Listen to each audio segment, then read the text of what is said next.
انا ولا من وجهي قلت واحد يحط قراعه على حدود بلادنا ولا في حدود بلادنا، قال كرعيك ناجسين، يعني ارسل ما تكلمش على وش وقع بالضبط، يعني كيفاش تطورت العلاقات بيننا وبين المغرب.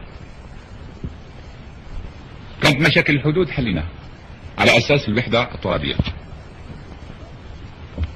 مضينا اتفاقيه في الرباط امام كل الرؤساء الافارقه، الاتفاقيه تقضي بتسطير الحدود بصفه نهائيه وشيء من التعاون في قضيه منج المغاربه البلاد. بعدها احنا صادقنا الجهه راتيفي في ديزاكور، صادقنا على هاتين الاتفاقيتين، او على الاقل اتفاقيه صادقنا على الاتفاقيه الاولى نتاع الحدود. المغرب لم يصادق على هذه الاتفاقيه بحجه انهم ناس ديمقراطيين وما عندهمش البرلمان ويستناو حتى البرلمان عرف ومن جهه الاخرى يقول لنا هو امن المؤمنين، يعني هو المولى سبحانه وتعالى اللي يعينه خليفه في الارض. يعني المؤمنين هو هذا، يعني الحكم جاي من السماء ما هوش من الارض. قضيه الصحراء انا موقفنا حددناه، قلنا قضيه الصحراء موقفنا هو تقليل المصير. دروك راكم تتكلموا على التقسيم، اذا كان هذا هو راي السكان، يعني فيه سكان اللي باغيين يصبحوا مغاربه او يصبحوا موريتانيين، اهلا وسهلا، احنا ما نقدرش ندخل في هذه المسائل. وقع اتفاق سري تحت البرنوس ما خبروش عليه، يعني حتى المده الاخيره هذه باش بدا يبان، ونحن ما نقدرش نوافق على اتفاق سري بدون ما نعرف له. في هذه المده خلقت حركه سياسيه، حركه ثوريه مكونه من كل الشبيبه نتاع هذه المنطقه، واللي هي ترفض باش تكون يعني باش المنطقه تكون مغربيه او تكون موريتانيا. الاسبان منذ سنه كانوا طالبين يعملوا تقرير مصير، المغرب ارفض لانه قبل هذيك المده كان وقع المرض نتاع فرانكو ملك المغرب، والحساب نتاعو فيما بعد طلع صحيح، لازم نعترف للتاريخ، الحساب نتاعو فيما بعد طلع صحيح. شاف فرانكو في المره الاولى مرض، قال هذا هو الوقت اللي نقوم فيه بحمله على المستوى الدولي باش ناخذ حقنا، وهذا هو السبب اللي نتاع الحمله الكبيره اللي قاموا بها العام اللي فات. فرانكو ما ماتش في العام اللي فات، زاد حيا الامور اتعطلت. ملك المغرب في ذلك الوقت قال وجد نفسه امام حالتين، يا اما يحارب الاسبان يا اما على كل حال يسلم بالامر الواقع. يحارب، قال مانيش قادر نحارب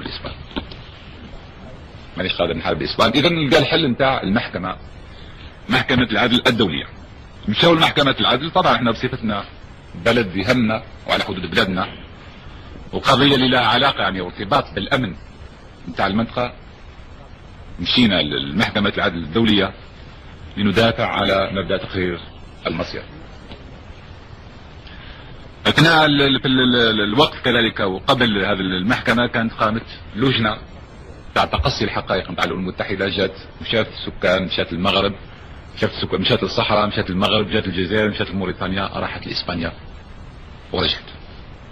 ما هو الحكم نتاع او التقرير اللي قدمته هذه اللجنه؟ الخلاصه نتاع التقرير تقرير المصير. ما هو الحكم نتاع محكمه العدل؟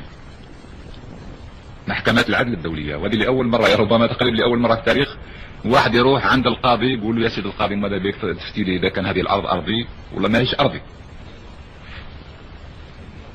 لأول مرة في التاريخ من جاي طالب بالأرض ومن جاي يقول نقسم مع شيخ القبيلة نتاع نواكشوط. إذا محكمة العدل كذلك قررت مبدأ تقرير المصير.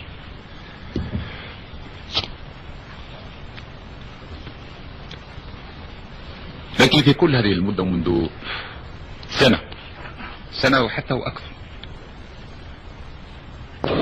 والتجنيد واقع يعني ماشي على قدم وساق في المغرب ضد الإسبان طبعا، ولكن بالخصوص ضد بلادنا، عام ضد بلادنا. ما تقريبا 6 شهور كنت كل يوم نقرأ كل ما يكتب في المغرب، يعني مسائل اللي هي الانسان يقراها لان ضروري يقراها، مسائل اللي الواحد يعيفها لما يقراها. الخط اللي كان في الاول ضد الاسبان فاذا به يحول ضد الجزائر. كل الفئات المغربية من اليساريين للوطنيين اليمينيين اللي نقدر نقول عليهم الوطنيين اليمينيين البرجوازيين تاع فاس تاع الاستقلال، الى ما يسمى بالشيوعيين، كلهم على كل حال كانوا على ملة واحدة وعلى دين واحد وعلى كلمة واحدة ضد الشعب نتاعنا، ضد بلادنا، وفي النهاية ضد الثورة نتاعنا. هذه الملاحظة يعني المرة للواحد يستخرجها، ماهيش مثال نتاع انفعال، ماهيش مسائل نتاع انفعالات، او هذه مدة نتاع سنة وصلت بهم الوقاحة يعني والانحطاط والحقد والغل الى درجة شتم هذه الامة، بين امة ما عندهاش اصل، ما عندهاش ماضي، الامة اللي كانت دائما راكعة. هذا الشعب الجزائري اللي كان طول حياته هو متمرد، يعني طول حياته معروف في التاريخ متمرد اب عن جد. يعني اصبح هذا الكلام يكتب في تاريخ، يعني في يعني جرائد بلد يعني شقيق. وكأننا على كل حال من جديد امام لاكوست وجيمولي وسوستان. على الاقل هذوك الناس كانوا يحترمونا لان كنا نتصارع معاهم في الارض، كانوا عارفين باللي رجاله على كل حال ولاد رجاله، ولما كنا نتحاكم معاهم في الجبال ولا في المدن كنا نخلي رجاله، لكن كانوا هم ياخذوا اطرحه. على الاقل هذوك داخليا كانوا معترفين، بينما كانوا عاملين هذه اغراض سياسيه. لكن هذا الحقد والغل يعني اللي ما نتكلمش على اشخاصنا، نعالجوا اشخاصنا احنا كمسؤولين سياسيين. وانا قلتها الانسان لما يكون مسؤول سياسي ما يخافش الناس يسبوه ولا يقولوا فيه ولا يقتلوه البحر. يقول لك اللي يلعب الزح ما يقول اح، يعني الواحد لما يختار المسؤوليه نتاعو لازم يخلط منه. لكن الشعب علاش؟ احنا حاولنا نسكت، حاولنا على كل حال نتجنب، حاولنا من في هذا نفس الحديث يعني اللي قالته الجرائد، يعني نوجدوه. اذا كنت تبعتوا الكلام نتاع ملك المغرب قال لك المغرب اللي هو منذ 6 قرون، اللي في الوقت اللي كانوا الاتراك في الجزائر، يعني احنا سيادكم، احنا سيادكم، يعني سلالة نتاع الحكم، ملوك، انتم رعاع. هذا الكلام نتاع السلقوط، ولد السلقوط تعرف، واحد سكير، واحد خبيث، الانسان اللي ياخذ المصالح نتاعو تاخذ لا دروغ 8 طن دو دروغ. عرف العام اللي فات مني جاي من كتامك، عرف الناس تخدم في العافيون، العالم كامل يحارب فيه، هو يتاج يعني يخلي الناس نتاعو اللي يحاولوا هذا الناس المتعفنين يوصلوا لهذه الدرجه. اذا لابد فيه شيء، يعني لابد فيه شيء، والشيء هذا لازم نشعر به، لازم نشعر به ونعيشه بقوة. هذا تجنيد وهذا التعبئة، وهذا التعبئة وهذه الحكاية نتاع المسيرة هذه 300 وكذا، واللي هي كلها منظمة من طرف الامريكان ومن طرف على كل حال المغاربة ومن طرف بالاتفاق مع اسبانيا. لان فرانكو مهما قيل فيه فاشيستي ولا نازي ولا كذا، يعني من الناحية التاريخية يحكم عليه التاريخ بانه كان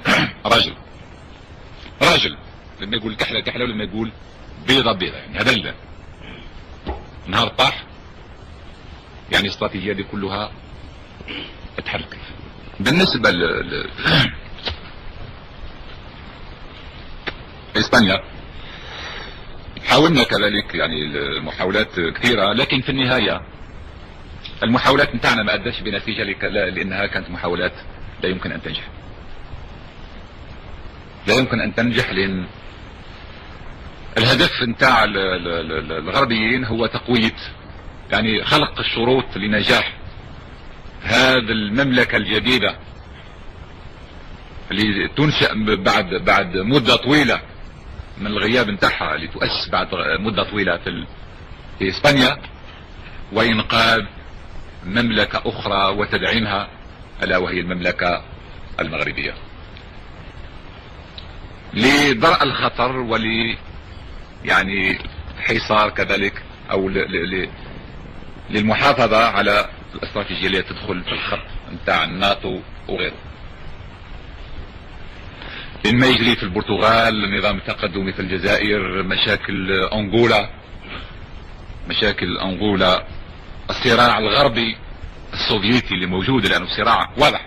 Vive la France, vive la France.